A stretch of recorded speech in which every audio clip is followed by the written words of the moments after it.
விட்டல பாண்டுரங்கா காயி கோபால வச்ச வைஷ்ணவச்ச மேளா காயி கோபால வச்ச வைஷ்ணவச்ச மேளா காயி கோபால வச்ச வைஷ்ணவச்ச மேளா காயி கோபால வச்ச வைஷ்ணவச்ச மேளா வைஷ்ணவச்ச மேளா வைஷ்ணவச்ச மேளா வைஷ்ணவச்ச வைஷ்ணவச்ச மேளா நச்சதி கோபால விட்டல சந்தே நஜதி கோபால விட்டல சதே நாச்சதி கோபால விட்டல சந்தே நாச்சதி கோபால விட்டல சதே देखिला योगी आंचराव देखिला देखिला योगियांचे रावो देखिला देखिला योगी आंचराव देखिला देखिला योगियांचे राव विठ्ठल विठ्ठल पांडुरंगा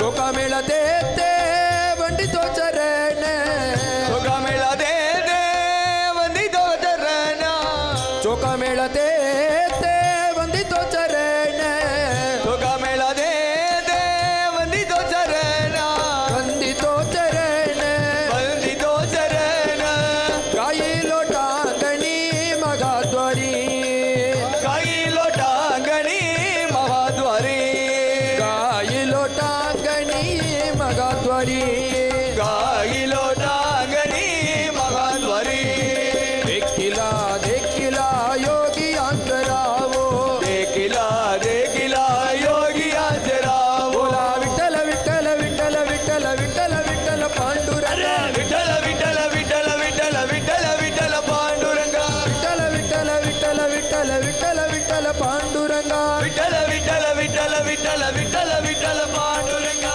विठ्ठला विठ्ठला विठ्ठला विठ्ठला विठ्ठल विठ्ठल विठ्ठल विठ्ठल विठ्ठल पांडुरंगा विठ्ठला विठ्ठला विठ्ठला विठ्ठला विठ्ठल विठ्ठल विठ्ठल विठ्ठल विठ्ठल विठ्ठल पांडुरंगा बोला विठ्ठल विठ्ठल पांडुरंगा विठ्ठल विठ्ठल पांडुरंगा विठ्ठल पांडुरंगा विठ्ठल विठ्ठल पांडुरंगा विठ्ठल विठ्ठल पांडुरंगा विठ्ठल विठ्ठल पांडुरंगा विठ्ठल विठ्ठल पांडुरंगा विठ्ठल विठ्ठल पांडुरंगा विठ्ठल विठ्ठल पांडुरंगा विठ्ठल विठ्ठल पांडुरंगा विठ्ठल विठ्ठल पांडुरंगा विठ्ठल विठ्ठल पांडुरंगा विठ्ठल विठ्ठल पांडुरंगा विठ्ठल विठ्ठल पांडुरंगा विठ्ठल विठ्ठल पांडुरंगा विठ्ठल विठ्ठल पांडुरंगा बोला विठ्ठल विठ्ठल पांडुरंगा विठ्ठल विठ्ठल पांडुरंगा विठ्ठल विठ्ठल पांडुरंगा विठ्ठल विठ्ठल पांडुरंगा विठ्ठल विठ्ठल पांडुरंगा विठ्ठल विठ्ठल पांडुरंगा विठ्ठल पांडुरंगा विठ्ठल विठ्ठल पांडुरंगा बोला विठ्ठल विठ्ठल पांडुरंगा विठ्ठल विठ्ठल पांडुरंगा विठ्ठल विठ्ठल पांडुरंगा विठ्ठल विठ्ठल पांडुरंगा पंढरीनाथ भगवान की जय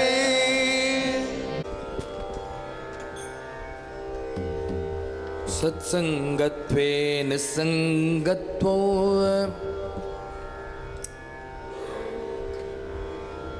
निसंगत्वे निर्मोहत्वो निर्मोहत्वे निश्चलतत्वो निश्चलतत्वे जीवन मुक्ति की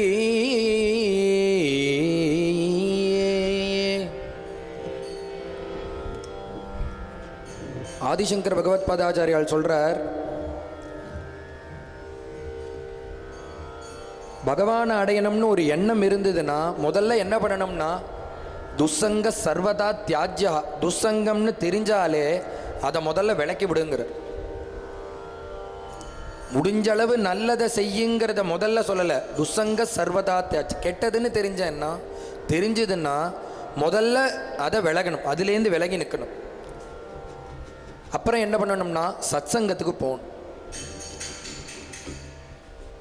சத்சங்கத்தே நிசங்கத்துவம். நீ சத்சங்கத்துக்கு போனாதான் என்ன ஆகும்னா மேன்மைப்படும். எது மேன்மைப்படும்னா உன்னுடைய ஆச்சாரங்கள், வாழ்வின் நெறிமுறை, ஒழுக்கம் எல்லாமே எதில் வரும்னா சத்சங்கத்துக்கு போனாதான்.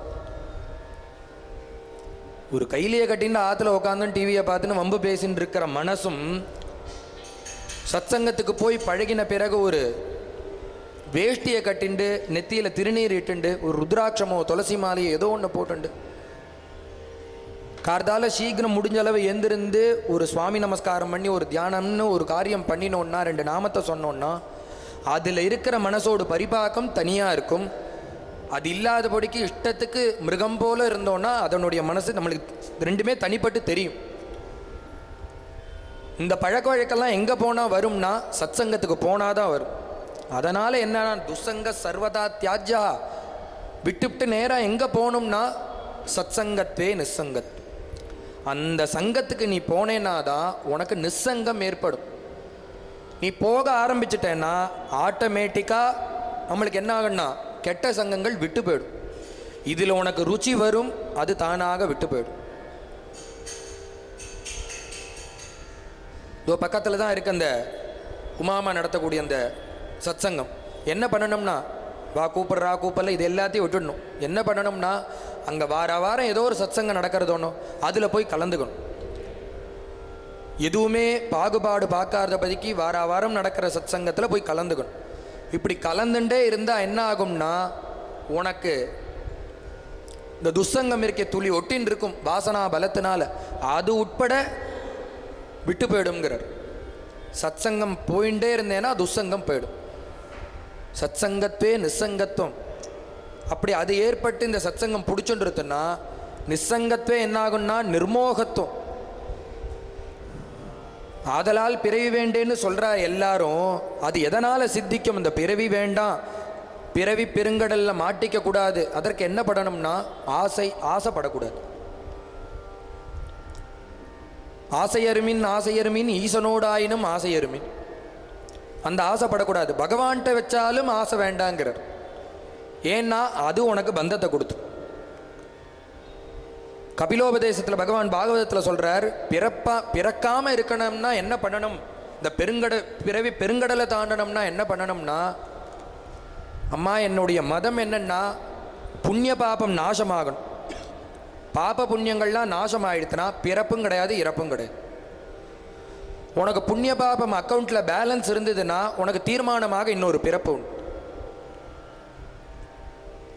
இதை எந்த மதம் ஏற்றுக்கிறதுனா நம்ம இந்து மதம் ஏற்றுக்கிறது. மித்த மதங்கள்லாம் புண்ணிய பாபம் கிடையாது, முற்பிறவி கிடையாது, அடுத்த பிறவி கிடையாது. ஆனால் நம்ம ஹிந்து தர்மம் என்ன சொல்கிறதுனா முற்பிறவியும் உண்டு, அதுக்கு அடுத்த ஆள் பிறவியும் உண்டு. ஏன்னா ஒரு குழந்தை பிறக்கும் போதே கண்ணு தெரியாமல் பிறக்கிறது, காது கேட்காமல் பிறகு, இது போல் பல அங்கஹீனமாக பிறக்கிறது. அது என்ன பாவம் பண்ணது பிறக்கிற காலத்தில்? அது பிறந்து இனிமே தான் பாபமோ புண்ணியமோ எல்லாம் பண்ண போகிறது. ஆனால் பிறக்கிற காலத்திலேயே அங்கஹீனமாக ஏன் பிறக்கிறதுனா, இப்போ தான் நம்ம ஹிந்து மதம் பேசுறது புண்ணிய பாபம் இருக்கிறதுனாலாம், பூர்வ புண்ணியம் பூர்வ பாவம் இருக்கிறதுனால தான் அந்த குழந்தைக்கு இப்படி வந்திருக்கு. முற்பிறவியில் செய்த பலன்தான் இந்த ஜென்மத்தில் இப்படி அந்த குழந்தைக்கு ஒரு அங்கஹீனம். ஒரு குழந்தை பிறக்கும் போதே ஒரு உயர்ந்த குலத்தில் பணக்காரனாக ஒரு அனுபவிக்கிற ஸ்திதியில் பிறக்கிறது. அது ஏன் அப்படி பிறக்கிறதுன்னா, நல்ல ஆரோக்கியமான சரீரம், ஆரோக்கியமான குடும்பம், புகழ்பெற்ற குடும்பம், இப்படி பிறக்கிறதே ஏன்னா புண்ணியத்தினுடைய வெளிப்பாடு அந்த குழந்தை அப்படி பிறந்திருக்கு. ஆக மொத்தத்தில் என்ன தெரியறதுன்னா ரெண்டுமே நம்ம இப்போ நம்மளுடைய சமகாலத்திலே பார்க்குறோம். புண்ணியம் இருந்தால் நல்ல வாழ்க்கை, நல்ல குழந்தைக்கு பிறக்கிற காலத்திலே அது சித்திக்கிறது. பிறந்து கொஞ்ச நாள் அந்த குழந்தை சம்பாதிக்கலை, பிறக்கும் போதே சித்திக்கிறது. ஒரு குழந்தை பாபம் பண்ணி இருக்குன்னா பிறக்கிற குழந்தைக்கே கால் கை ஊனமாக இருக்குது, ஏதோ ஒரு அங்கஹீனம் இருக்குது. அப்போ தான் பாரத தேசத்தில் நம்ம ஹிந்து தர்மம் எடுத்து தருது புண்ணிய பாபத்தினால தான் மனுஷ பிறவி. நீ எங்கே பிறக்க போகிற, எங்கே இருக்க போகிறேங்கிறத எது தீர்மானிக்கும்னா பகவான் ஏதோ ஒரு பிண்டத்தில் எடுத்து போடாதபடிக்கு நம்ம பாரத தேசத்தில் எடுத்து போட்டுரு. நீ இங்கிலாண்ட்லேயோ அமெரிக்காலேயோ எங்கேயோ ஒரு புண்ணிய ஒரு கண்டத்தில் பிறந்திருந்தேன்னா பகவான் ஒருத்தரை காமிச்சு கொடுத்தா கூட உனக்கு தெரியாது. காமிச்சு கொடுக்குறவா கிடையாது, காமிச்சு கொடுத்தா கூட உனக்கு தெரியாது. ஆனால் நம்மெல்லாம் பண்ண புண்ணியம் என்னென்னா மகான்கள் இருக்கக்கூடிய பிரதேசமான பாரத தேசத்தில் நம்மளுக்கெல்லாம் ஒரு பிறப்பு. அதனால் என்னென்னா துசங்க சர்வதா தியாஜ்யா. இப்படி சத்சங்கத்துக்கு போனால் நிஸ்ஸங்கம் ஏற்படும். நிஸ்ஸங்கத்தினால் என்னென்னா ஆசையை அற்று போயிடும்.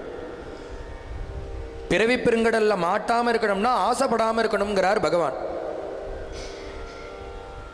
அது உதாரணம் புரியும்படிமா சொல்லணும்னா, அந்த ஆசையை வைக்கிறதுனால தான் பிறப்பு கிடைக்கிறதுங்கிறார். இன்னும் தெளிவாக சொல்லணும்னா, ஒரு நாளைக்கு ஒரு மனுஷன் டைரியிலேருந்து குறிக்கிறது கார்த்தால வெளியில் இறங்கும்போது நோட் பண்ணிக்கணும், மனசில் வாங்கிக்கணும். இன்னைக்கு கார்த்தாலேருந்து ராத்திரி பர்யந்தம் நம்ம எத்தனை ஆசைப்பட்டிருக்கோம். போகிற காலத்தில் ஒரு வண்டி நன்னா இருக்கும், அதை பார்த்துருப்போம், நம்மளுக்கு அது ஆசையாக இருக்கும், வேணுங்கிற எண்ணம் இருக்கும், அதை குறிச்சிக்கிறது. இன்றைக்கி வண்டி ஒன்று பார்த்தோம், அதை ஆசைப்பட்டோம். இன்னொன்று ஒரு யாரோ ஒருத்தர் ஒரு நெக்லஸ் போட்டுருக்கா, ஒரு செயின் போட்டுருக்கு, அதை பார்க்குறோம், அது ஒரு ஆசை, அதை நோட் பண்ணிக்கிறது.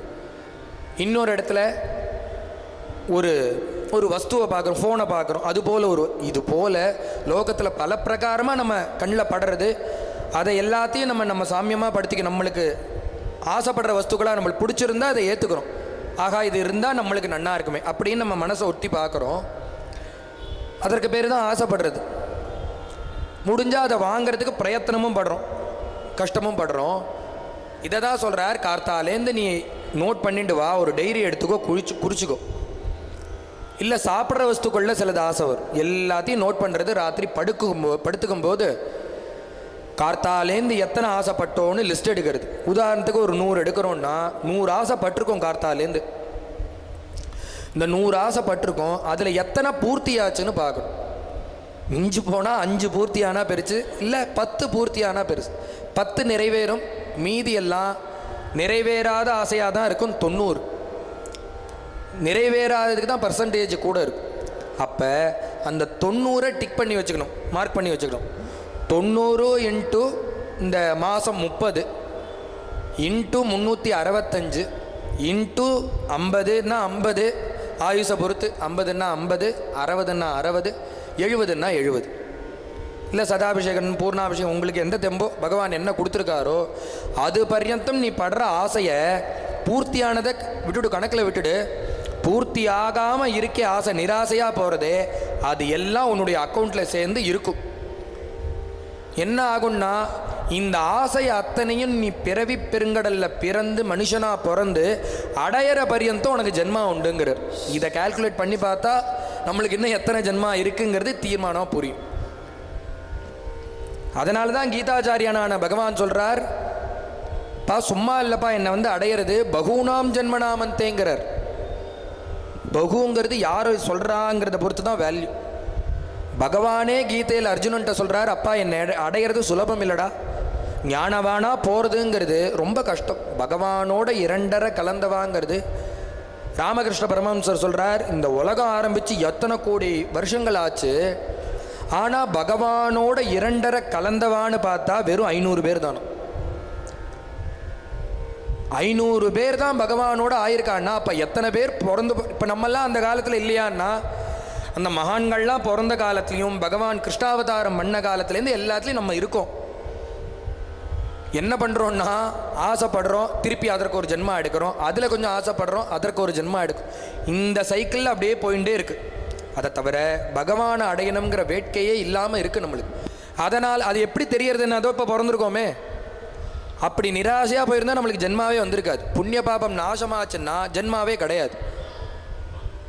அது எதுலடா போய் அப்படி அது லபிக்கணும்னா என்ன பண்ணணும், அது சித்திக்கணும்னா என்ன பண்ணணும்னா, ஆதிசங்கர பகவத்பாதாச்சாரியால் சொல்கிறார், சத்சங்கத்துக்கு போனால் நிசங்கம் ஏற்படும்.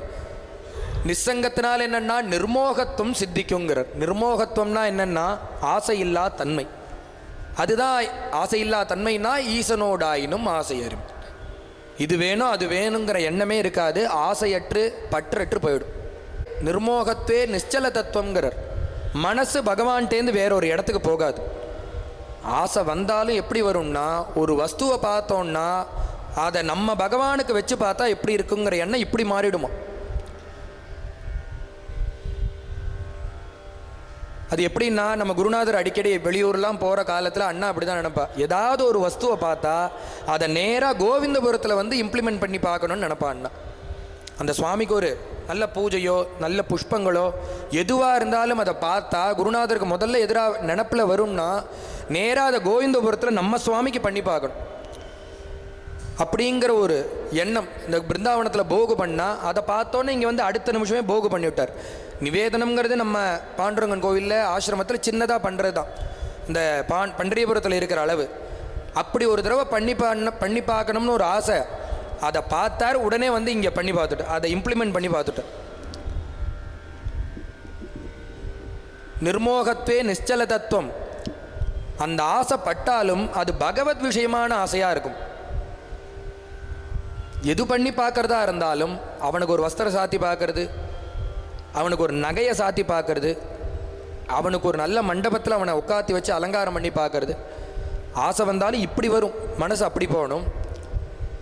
அப்படி இதெல்லாம் சித்தியாகி ஆசற்ற நிலை அந்த மனசு ஸ்திரமாக அவனுடைய சரணார விந்தத்தில் பிடிச்சுட்டு இருந்துருத்துனா அதுவே ஜீவன் முக்தி பர்யந்தம் கொண்டு விடும். ஆசை இல்லாமல் இருந்து மனசு ஸ்திரமாகிடுத்துனா என்ன ஆகும்னா ஞானத்தினுடைய அந்த மார்க்கம் திறந்துடும். நீ பகவான் அடையிற காலம் சுலபமாக போயிடும். எதை பிடிச்சிக்கணும்னா மகான்கள் காமிச்சு கொடுக்கக்கூடிய அந்த பாதையை பிடிச்சிக்கணும். ஒரு பாதையை பிடிச்சுண்டு அப்படி போனோன்னா மகான்கள் இடத்துல போனால் இதுக்கு அவள் வழிகாட்டும்.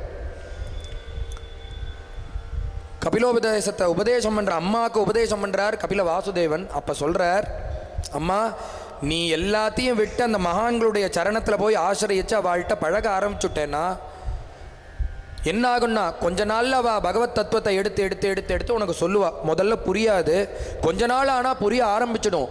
அப்படி நீ உன்னை மறந்து அதை கேட்டுட்டே இருந்தேன்னா பகவானுடைய குணகணங்கள் லீலாகணங்கள் அவனுடைய கருணை எல்லாத்தையும் திருப்பி திருப்பி கேட்டேன்னா உன் மனசு அவனுடைய சரணா விருந்தத்தில் லயிச்சிடும்.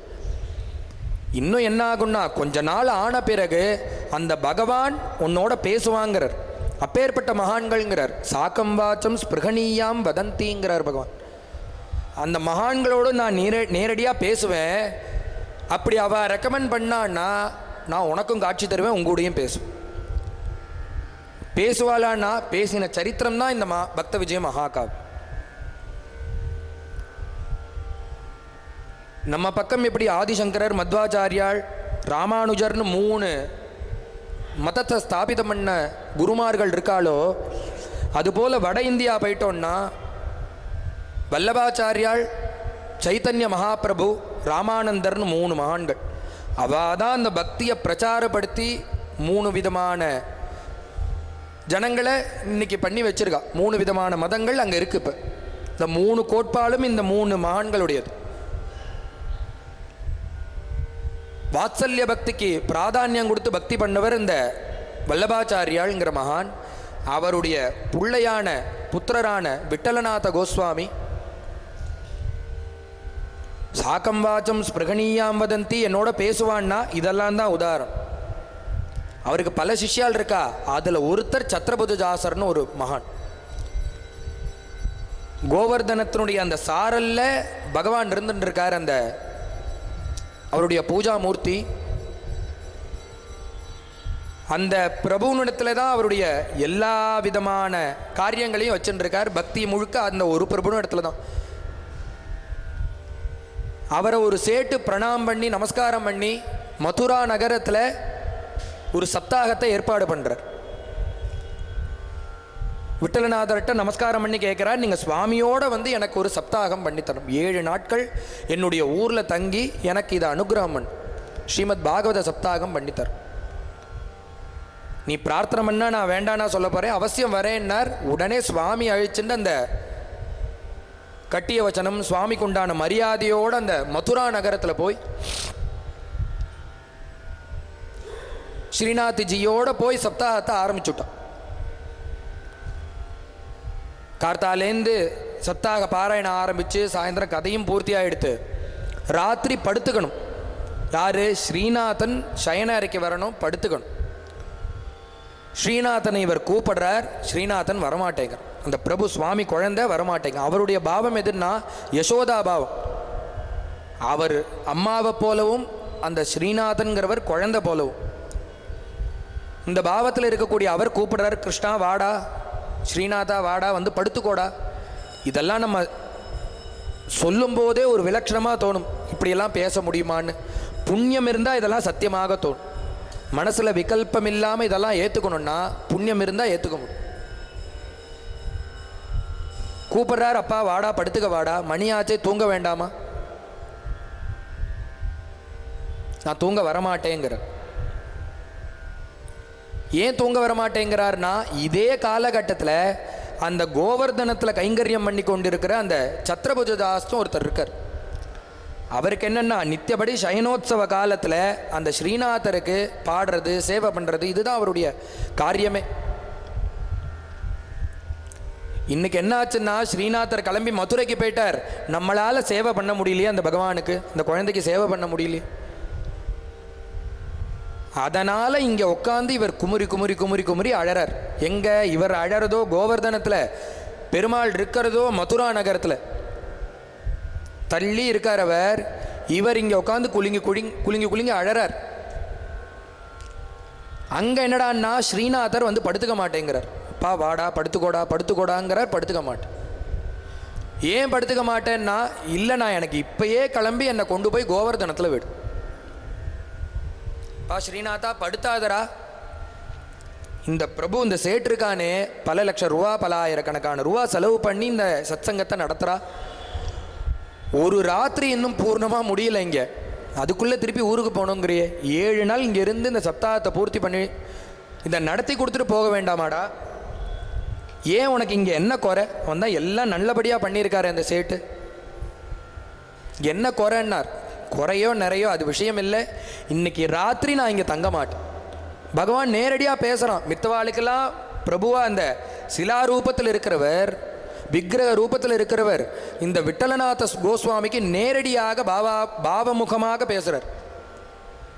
உடனே அவர் சொல்கிறார், அப்பா உடனே எல்லாம் அப்படி நிறுத்திட்டு போக முடியாதுரா. சேட்டு எவ்வளோ ஸ்ரத்தையாக பண்ணுறான், அவர் வருத்தப்பட மாட்டாரா? நீ என்ன வேணா பண்ணிக்கோ, சேட்டுட்ட நீ பேசிக்கோ, என்ன வேணா பண்ணிக்கோ, என்ன கொண்டு போய் ராத்திரி அங்கே விடு. இன்னைக்கு எனக்கு தூக்கம்னு ஒன்று இருந்ததுன்னா அந்த கோவர்தனத்தில் தான். அவனோ வெல்வெட்டு மெத்த, பெரிய பெரிய திண்டுகள், பெரிய பெரிய தலகாணி எல்லாத்தையும் சித்தம் பண்ணி வச்சிரு. அவனுடைய ஏற்பாடை பார்த்தாலே சுவாமியை இங்கேருந்து கூட்டிட்டு போறேன்னு சொல்றதுக்கே மனசு வராது. ஆனால் என்ன பண்ணுறது, இந்த ஸ்ரீநாதனோ இருக்க மாட்டேன்னு அழறான், அடம் பிடிக்கிறான். ஒரு அம்மாவாக இருந்து அவர் பார்க்குறார். குழந்தைய கூப்பிட்றாரு, குழந்தை வரல, குழந்தை அடம் பிடிக்கிறது. குழந்தை அடம் பிடிச்சா ஒரு அம்மா என்ன பண்ணுவா, அந்த குழந்தை அடம் பிடிக்கிறத நடத்தி காம்பாலணும். உடனே அந்த விட்டலநாதர் பார்க்குறார், குழந்தைக்கு சமாதானம் சொல்கிறோம், குழந்தை ஏற்றுக்க மாட்டேங்கிறது. உடனே போய் அந்த பாட்டிகிட்ட பேசுவோம், அந்த சேட்டுக்கிட்ட பேசி பார்ப்போம். உடனே அவர் போய் அந்த சேட்டுக்கிட்ட சொல்கிறார், அப்பா என் ஸ்ரீநாதன் இங்கே தங்க மாட்டேங்க. ஏன் எதனால் தங்க மாட்டேங்கிறான்னா, அவனுக்கு ஏதோ இங்கே தங்கவே பிடிக்கலையா, இந்த ராத்திரி பொழுது அவன் இங்கே கழிக்க மாட்டேங்கிறான். நீ வருத்தப்படாதப்பா, இன்னொரு சந்தர்ப்பம் வந்து அனுகிரகம் பண்ணுவார், கவலைப்படாத, வருத்தப்படாது. ஏதாவது அபச்சாரப்பட்டுட்டேனா, நான் ஏதாவது தப்பு பண்ணிட்டேனா? நீ ஒரு தப்பும் பண்ணல, அவன் தான் திமிரு தண்டியாக பண்ணிட்டு இருக்கான். சொன்னால் கேட்கவே மாட்டேங்கிறான், என் புள்ள கேட்கவே மாட்டேங்கிறான். அதனால் நான் இன்னைக்கு ராத்திரியே இங்கேருந்து கிளம்பணும், நீ ஏற்பாடை பண்ணுனார். உனக்கு வருத்தம் இல்லையேன்னார். ஒரு பொழுதாவது அவர் வந்து இந்த பூமியில் சரணத்தை காலை வச்சாரே, அதுவே எனக்கு போரும். இத்தனை ஏற்பாட்டுக்கு அவர் ஒரு க்ஷணம் இருந்தாலே போரும். பகல் முழுக்க இங்கே தான் இருந்திருக்கார். அதற்கு அதுதான் தகும். அவர் வந்துட்டு போனாலே போரும் எனக்கு. அவர் சொல்கிறபடியே கேளுங்கன்னார். உடனே பார்த்தா உடனே கட்டிய வச்சனங்கள் முழங்கிறது, தீவட்டி எடுத்துட்டாச்சு. திருச்சின்னங்களோட சுவாமி திருப்பி எழுந்துள்ளார். எங்கன்னா கோவர்தனத்துக்கு. இங்கே இந்த பக்தனான சத்ரபுஜதாஸ்னு ஒரு பக்தன் செவுத்தில் முட்டின்னு அழுதுன்னு இருக்கான். இன்னைக்கு உனக்கு சேவை பண்ண முடியலையே, உன் சேவை இன்னைக்கு எனக்கு விட்டு போச்சே. அழுதுண்டே இருக்கான். பார்த்தா சவுண்டு கேட்கறது, வாத்தியங்களுடைய சவுண்டு கேட்கறது. பார்த்தா அந்த பகவான் வந்து நிற்கிறார். வந்து அந்த மெத்தையை போட்டு படுக்க வச்சா உடனே படுத்துக்கிறார். உடனே விட்டலநாதர் கேட்குற, இவருக்கு ஒரே சந்தோஷம், ஆனந்தம், பூரிப்பு. உடனே அந்த விட்டலநாதர் கூப்பிட்டு சொன்னார், அப்பா உன்னுடைய ஒருத்தனுக்காக எல்லாத்தையும் தியாகம் பண்ணிட்டு அந்த ஸ்ரீநாதன் இந்த ஊருக்கு தான் வருவேன்னு, உன் கூட தான் இங்கே இருப்பேன்னு அழுது அடம் பிடிச்சி அத்தனையும் விலை கேட்டு இங்கே வந்திருக்கான்ப்பா. அவனுக்கு அது பெருசாக தெரியல, உன்னுடைய பக்தி தான் பெருசாக தெரியுது. அதற்காக தாண்டா அவன் இத்தனை லீலை பண்ணியிருக்காங்கிறார். என்ன அர்த்தம், என்ன இதில் எடுத்துக்கணும்னா, அந்த ஸ்ரீநாதனோட நித்தியப்படி அவர் பேசுகிறார். அப்படி ஒரு பக்தன் பேசின்னு இருந்தான்னா அவனுக்காக பகவான் என்ன செய்ய மாட்டார்? சாக்கம் வாச்சம் ஸ்பிருகணீயாம் வதந்திங்கிறான். இதை சொன்னது யாருன்னா கபிலோபதேசம் பண்ண பிரபு, அவரே பகவத் அவதார். பேசுவானான்னா பேசின சரித்திரங்கள் இது. அதற்கு இதுவே உதாகரம். எதை பிடிச்சுக்கணும்னா, மகான்கள் காமிச்ச பாதை, அந்த பக்தி எடுத்துக்கணும். ஒரு பக்தியில் திடமாக இருக்கணும், ஒரு நாமத்தில் திடமாக இருக்கும். அப்படி ஒரு ஒரு நாமத்தை எடுத்துன்னு அதில் இருந்து ஒரு தெய்வத்தை குறித்து நம்ம பக்தி பண்ணோன்னா அந்த பக்தி தீர்மானமாக நம்மளை ஒரு நிலையில போய் நிறுத்தும். இதை ஒரு பக்தின்னு சொன்னோன்னா புரியும். ராமர் கிருஷ்ணர்னா அதை நம்ம ரெண்டு பக்தியாக எடுத்துக்கிறோம். அதுவே பரமேஸ்வரனும் மகாவிஷ்ணுன்னா நம்மளுக்கு அது துவேஷபாவமாக இருக்கு. ஹரதத்தர்ங்கிற ஒரு மகான் சைவ சித்தாந்தம் பண்ணியிருக்கார். ஆனால் அவர் பிறந்த குலம் எதிரானா வைஷ்ணவ குலத்தில் பிறந்தார். பிறந்து சைவ சித்தாந்தம் பண்ணது அந்த ஹரதத்த சிவாச்சாரியர். பிறந்ததோ வைஷ்ணவராக, ஆனால் பண்ணது சைவாகமம், சைவ சித்தாந்தம். நம்ம எதை எடுத்துக்கணும்னா மகான்கள்லாம் அதை பேதம் இல்லாமல் எடுத்துட்டு இருக்கா, அந்த பக்தியை பண்ணியிருக்கா. அது மாத்திரம் இல்லை, தக்ஷன் யாகம் பண்ணுறான், அந்த யாகத்தை ஒரு தடை வந்துடுறது, இந்த யாகம் நின்று போய்டுறது. பாகவதத்தில் வரக்கூடிய கதை அது. யாகம் நின்று போய்டுறது, யாகத்தை பரமேஸ்வரன் பூர்த்தி பண்ணி வைக்கிறார். அந்த யாக குண்டத்திலேருந்து பகவான் மகாவிஷ்ணு ஆவிர்பாவம் அடைகிறார். என்ன அவர் சொல்றார்னா, என்னுடைய பக்தனாக இருந்து கொண்டு அந்த பரமேஸ்வரனை நிந்த பண்ணுறதோ, இல்லை பரமேஸ்வரனுக்கு பிரீத்தியாக இருந்து என்ன நிந்த பண்ணுறதோ, இது கூடவே கூடாது. நாங்கள் ரெண்டு பேரும் சமமே. எனக்காக அவர் ஒஸ்தி, அவருக்காக நான் ஒஸ்தி கிடையாது. ரெண்டு பேருமே சமம். அப்படி யாரும் வேற்றுமையே பார்க்கக்கூடாதுன்னு மகாவிஷ்ணு அந்த இடத்துல ஆவிர்பாவம் பண்ணி சொல்கிறார். இதை ஏகாந்த பக்தியாக நினச்சா ஏகாந்த பக்தின்னு புரியும். சைவம் வைஷ்ணவம் நினச்சோன்னா இது ஒரு துவேஷபாவம் போல இருக்கும். பாண்டுரங்கனை பொறுத்தளவு என்னென்னா, நிறைய சரித்திரங்கள் எப்படி இருக்குன்னா, அவர் இவராக போய் பக்தி பண்ணால் அதற்கும் மதிப்புண்டு. நீ வரமாட்டேன்னு முறுக்கின்னுன்னா அவர் என்ன பண்ணுவார், தானொட்டி என் தனி நெஞ்சை வஞ்சித்துங்கிறார் ஆழ்வார்.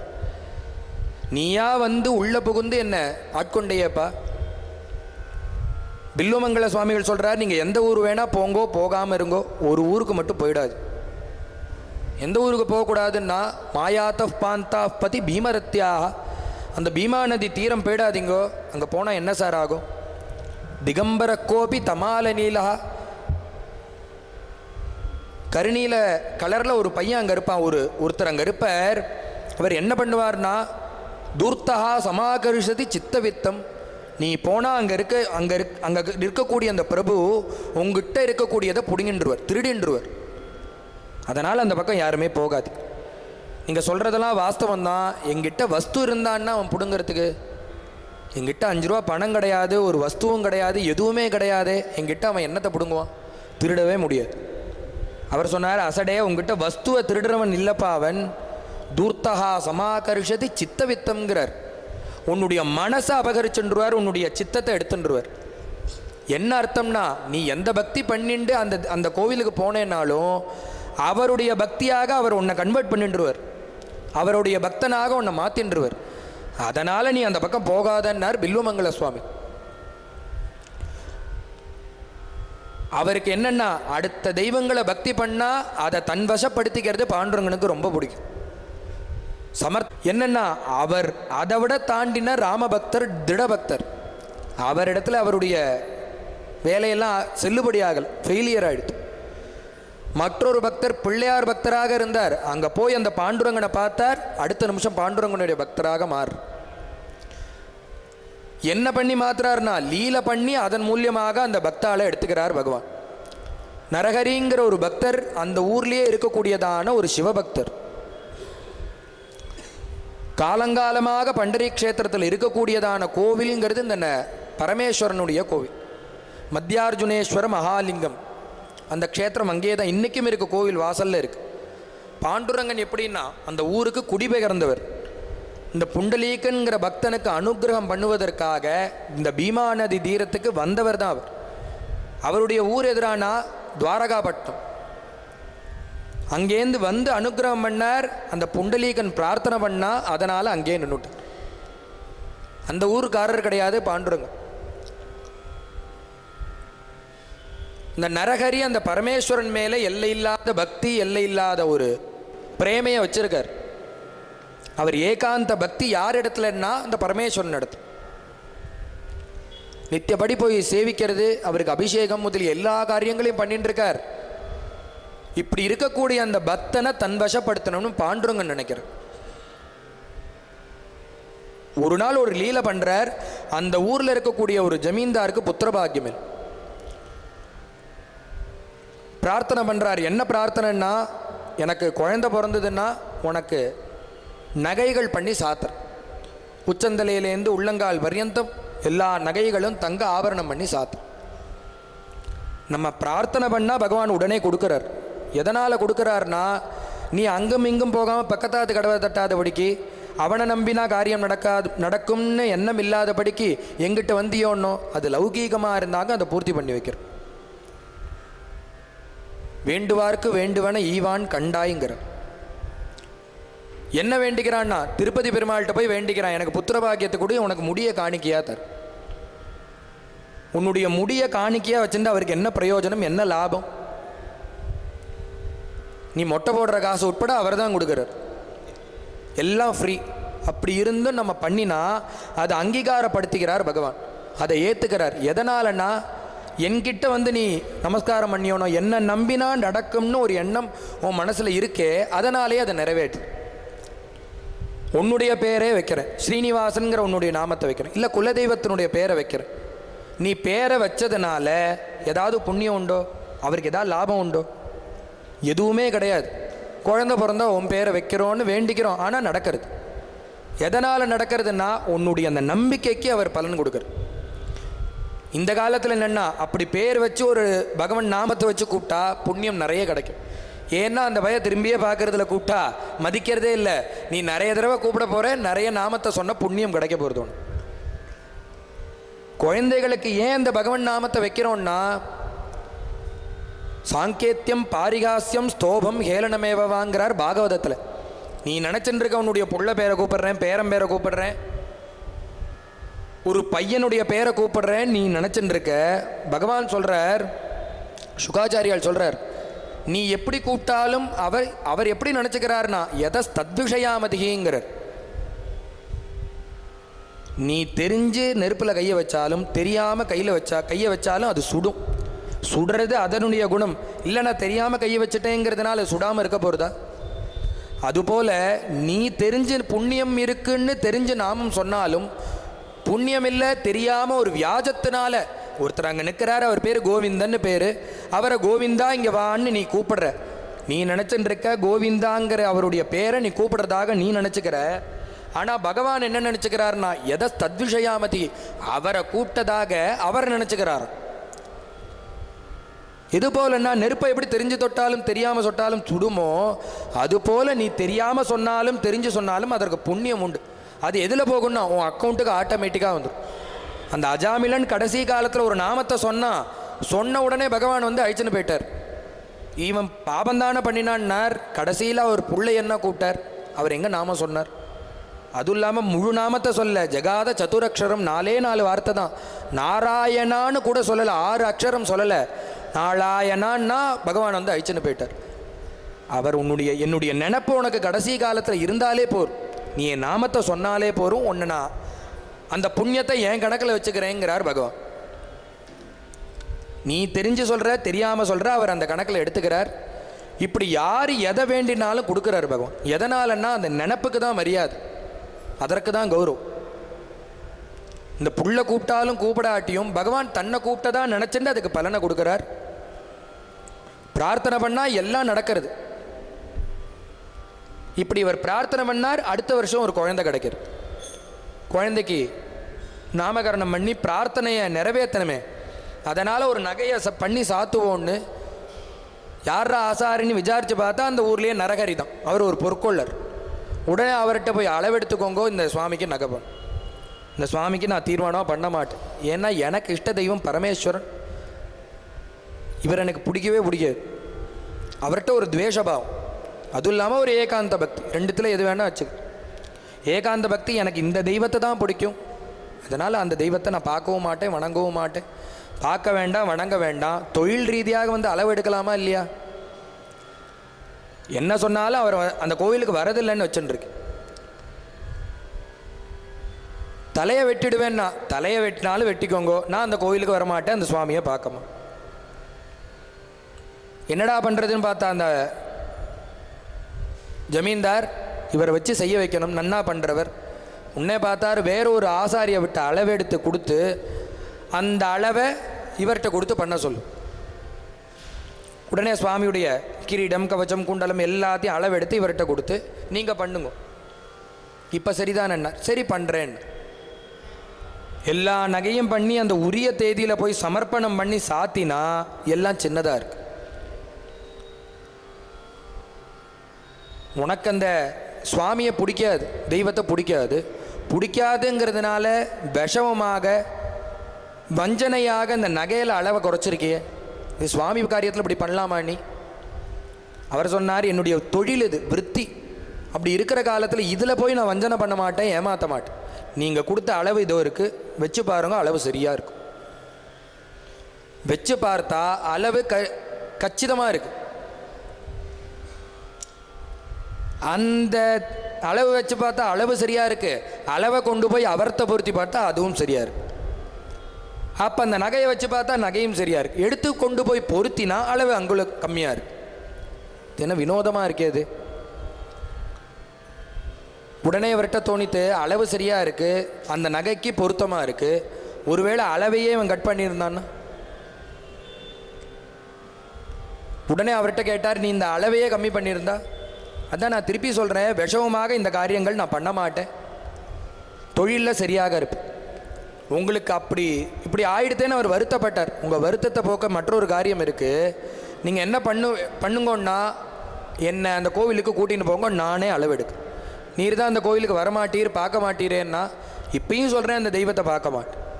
கண்ணில் ஒரு கருப்பு துணியை கட்டி என்னை கூட்டின்னு போய் அங்கே விடுங்கோ, நான் அளவெடுத்துக்கிறேன். இன்னொரு ஆசாரி எடுத்தால் தானே அளவு சரியாக வரல, நானே வந்து எடுக்கிறேன். உடனே அது கோவிலுக்கு கண்ணை கட்டி, இந்த படம் கூட எல்லா இடத்துலையும் கிடைக்கும். பாண்டுரங்கன் பக்கத்தில் அந்த நரகரி நிற்பார், கண்ணில் ஒரு கருப்பு துணி கட்டியிருக்கும். தாத்பரியம் என்னன்னா, அந்த பகவானை பார்க்கக்கூடாதுங்கிறதுக்காக கண்ணை கட்டின்னு இருக்கார். அவருக்கு அப்படி ஒரு வைராக்கியம் பரமேஸ்வரன் மேல். உடனே அவரை இன்னொருத்தரை விட்டு கூட்டின்னு வர சொல்லி அவரை இந்த கோவிலில் கர்ப்பகிரகத்தில் கொண்டு வந்து விட்டார். அளவு எடுக்கணும், அளவு எடுத்துக்கிறதுக்காக கையை கொண்டு போய் அந்த சரணத்தில் வைக்கிறார். ஏதோ ஒரு ஜென்மத்துடைய பந்தமோ அந்த பூர்வ பக்தியோ என்னாச்சுன்னா, இவர் அந்த பாண்டுரங்கன் பிடிச்சுன்ட்டு. முன்னாடியே சொன்னேனே, தானொட்டி வந்து என் தனி நெஞ்சை வஞ்சித்து, அதனால தானே அவர் எங்கேருந்து இங்கே கூட்டின்னு வந்திருக்கார். இவரை நின்ன நானும் பிடுவனல்ல, நின்ன நீனும் என்ன நீனும் பிடலி சல்லங்கிற, விடலு சல்ல, என்னன்னா நான் உன்னை விட்டாலும் நீ என்னை விடக்கூடாது. இது போலன்னா ரெண்டு விதமான பக்திகள் சொல்லப்படுறது. குரங்கு என்ன பண்ணும்னா, அந்த அம்மாவை கட்டிக்கும், குட்டியை சுமந்துண்டு குரங்கு போயிட்டே இருக்கும். போகிற காலத்தில் அந்த பிறந்த குட்டி இறுக்கமாக பிடிச்சிட்டாதான் உண்டு அம்மாவை, அப்போ தான் அதனுடைய வாழ்க்கை சேஃப்டியாக இருக்கும். ஒரு கால் அந்த குழந்தை குட்டியாக இருக்கக்கூடிய அந்த குரங்கு போகிற வழியிலேயே அந்த அம்மாவை தப்பி தவறி தாவர காலத்துலேயோ ஒரு ஜம்ப் பண்ணுற காலத்துலையோ விட்டுடுத்தோன்னா விட்டது தான். அந்த அம்மா குரங்கு வந்து பார்த்து எடுத்துன்னு போய் திருப்பி ரட்சணை பண்ணி இந்த காரியமே கிடையாது. அந்த குரங்கு எவ்வளோ திடமாக பிடிச்சுன்னு இருக்கோ அதளவு தான் அது இருக்கு. இதை ஒரு பிரகாரத்தில் சொல்கிறார். இது ஒரு பக்திக்கு உதாரணமாக இதை ஒன்று சொல்கிறார். மற்றொன்று என்னன்னா, பூனை தன் குட்டியை எப்படி பார்த்துக்கும்னா, பூனை அம்மாவை கவிக்காது, அம்மா தான் குட்டியை கவிக்கும். பார்த்தோன்னா ஒரு வாரத்தில் அந்த குட்டி என்ன பண்ணணும்னா, ஒவ்வொரு இடத்துல கொண்டு போய் வச்சிடும் அந்த குட்டியை. இந்த இடம் சேஃப்டி இல்லையோ, இந்த இடம் சேஃப்டி இல்லையோன்னு மாற்றி மாற்றி மாற்றி மாற்றி வைக்கும். ஒரு இடத்துல குட்டி போட்ட பூனை மாதிரியும்பா. ஏன்னா ஒரு இடத்துல அந்த குட்டிகளை வைக்கவே வைக்காரு, எடுத்து கொண்டு போய் வாயால் கவ்வி கொண்டு போய் ஒவ்வொரு இடத்துல வச்சுட்டே இருக்கும். இதை பக்தியுடைய ரெண்டு நிலையை சொல்கிறார். என்ன ரெண்டு நிலைன்னா, என்ன நீ எப்படி காக்கணும்னா, மர்க்கட கிஷோர நியாயம், மார்ஜாரக கிஷோர நியாயம்ங்கிற. என்ன நீ எப்படி காக்கணும்னா, பூனைக்குட்டியை தன் குட்டியை காப்பது போல காக்கணும். ஏன்னா எனக்கு உன்னை பிடிச்சிக்க தெரியவே தெரியாது. நான் அந்த குரங்கு குட்டியை போகிற எங்கேயாவது விட்டுடுவேன், கையை நழுவி போயிடும். நீ என்ன பண்ணணும்னா, பூனை எப்படி அதனுடைய குழந்தைய கவ்வி பத்திரமா பார்த்துக்கிறதோ அது போல தான் நீ என்ன பார்த்துக்கணும்பா. அந்த பொறுப்பை உங்ககிட்ட ஒப்படைச்சிட்டேன், என்ன நீ தான் காப்பாற்றணும். பக்தாள்லாம் இதை தான் கேட்குற. இவர் தொட்டார், உடனே பகவான் ஆட்கொண்டார். என்னன்னா, இவர் தொட்டு தொட்டு அங்கங்கமாக தொட்டு பார்க்குறார். கரேன் கண்டே நாகம் கரே சூலம், ஒவ்வொரு அங்கமாக அளவு எடுத்துன்னு வரார். கழுத்தில் கையை வச்சா பாம்பு குட்டி தென்படுறது, கையில் பார்த்தா பாம்பு குட்டிகள். ருத்ராட்சம், அந்த பிலித்தோல், யானத்தோல், பிலித்தோல், பிரம்மகபாலம் எல்லாம் தென்படுறது. டமரு, சூலம், ஜட, சந்திரகலை எல்லாமே தெரியறது. ஒவ்வொரு அங்கத்தை தொட்டுன்னு வந்தால் ஒவ்வொரு திருச்சின்னம் தெரியறது. யாருடைய திருச்சின்னம்னா பகவான் பரமேஸ்வரனுடைய திருச்சின்னங்க. பார்த்தார் ஆச்சரியம், இந்த ஊரில் இருக்கிறவாள்லாம் நம்ம பரமேஸ்வரனை விஷ்ணுன்னு சொல்லிட்டு இருக்காரு. இவர் நம்மளுடைய பிரபுன்னா, நம்ம சுவாமின்னா, நம்ம சேவிக்கிற மூர்த்தின்னா. உடனே ஆசை, அப்படி கண்ணை ஆவலோடு அப்படி திறந்து பார்க்குறார். எய்தாப்பில் யார் நிற்கிறாருன்னார், மஸ்தகலிங்கா ஸ்வரூபலிங்கா ரூபாபங்கா சஜ்ஜன சைகா யதுகுல திலகா மன்மத ஜனகா பதித பாவனா தீன தயாளோ வீட்டலாயே ரே பல்லரி ராயா வீட்டலாயே ரே. கண்ணை திறந்து பார்த்தா இடுப்பில் வச்சு கடின்யஸ்த கராம்புஜனாக பகவான் இடுப்பில் கையை வச்சு நிற்கிறார். என்னடா இப்போ தொடர காலத்தில் பார்த்தோன்னா பரமேஸ்வரனுடைய சின்னங்கள் தெரிஞ்சுது. உடனே கண்ணை மூடி பார்க்குறார், அந்த பரமேஸ்வர சின்னம் தெரியறது. திரும்பி கண்ணை திறந்து பார்த்தா விஷ்ணு, கண்ணை மூடி பார்த்தா பரமேஸ்வரன், கண்ணை திறந்தா மகாவிஷ்ணு. அப்போ தான் அவருக்கு தெரிஞ்சுது, இதை பகவானே நம்மளுக்கு லீலை பண்ணி உணர்த்துறார். என்ன லீலைன்னா, நானும் அவரும் வேற வேற கிடையாது, நானும் அவரும் ஒரே ஸ்வரூபம், ஏகமூர்த்தி தான்னு தெரிவிக்கிறத லீலை பண்ணி அந்த பக்தனை ஆட்கொண்டார் பகவான். என்ன ஆச்சுன்னா, அதுலேருந்து பரமேஸ்வர பக்தன் பாண்டுர பக்தன் தனித்தனியாக கிடையாது, பாண்டுரங்க பக்தனா ஐக்கியமாயிட்டார். அவர் பல அபங்கங்கள் பண்ணுறார். அந்த க்ஷேத்திரத்திலேயே அவருடைய சமாதி இருக்குது. பாண்டுரங்கன் கோவில் சந்நிதியிலேயே அவருடைய சமாதி இருக்குது. இன்றைக்கும் போனால் அதை தரிசனம் பண்ணுறார். பாண்டுரங்கனுடைய திருவடியிலேயே தன்னுடைய சரீரம் இருக்கணுங்கிறதுனால அங்கேயே அவருடைய சரீரத்தை அடக்கம் பண்ணியிருக்கு. அங்கே போனால் இன்றைக்கும் இந்த சமாதி பார்க்கலாம். नरदेगी जन्मले पंडरीचा गेले दृष्टी भरी पागिले पांडुरंगा दृष्टी भरी पागिले पांडुरंगा विठ्ठल विठ्ठल पांडुरंगा विठ्ठल विठ्ठल पांडुरंगा चरणावरी माता नरहरी ठेविला हृदयी बिंबला पांडुरंगा विठ्ठल विठ्ठल पांडुरंगा विठ्ठल विठ्ठल पांडुरंगा विठ्ठल विठ्ठल पांडुरंगा विठ्ठल विठ्ठल पांडुरंगा विठ्ठल विठ्ठल पांडुरंगा विठ्ठल विठ्ठल पांडुरंगा. அப்பேற்பட்டதான நரஹரி சோனாருடைய சரித்திரம் இன்னைக்கு சொல்லுவதற்கும் கேட்கறதுக்கும் ஒரு பாக்கியம். நேத்தே சொன்னது போல் இன்னும் 3 நாட்கள் தான் இருக்குது, 4 இல்லை 3 தான். அவா யார் யாருக்கெல்லாம் தெரிவிக்க முடியுமோ தெரிவித்து இந்த சத்சங்கத்துக்கு எல்லாரும் வரும்படியுமா ஈடுபடும்படியுமா பண்ணணும்னு கேட்டுக்கிறேன் எல்லாரையும். ரமணீய மூர்த்தயே தே மங்களம் ஸ்ரீவத்ஸ பூஷாய ஷார்ங்கினே மங்களம் நந்த கோபாத்மஜாய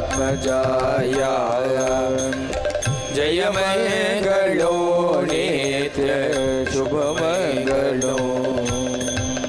बोला पुंडली कवरदा सदा सर्वत्र गोविंद नाम संकीर्तनम जानकी कांत स्मरणम पार्वती पतये गोपिका जीवन स्मरणम समस्त सद्गुरुनाथ महाराज की समस्त साधु मंडली की आंजनेय मूर्ति की. राम राम राम राम राम राम.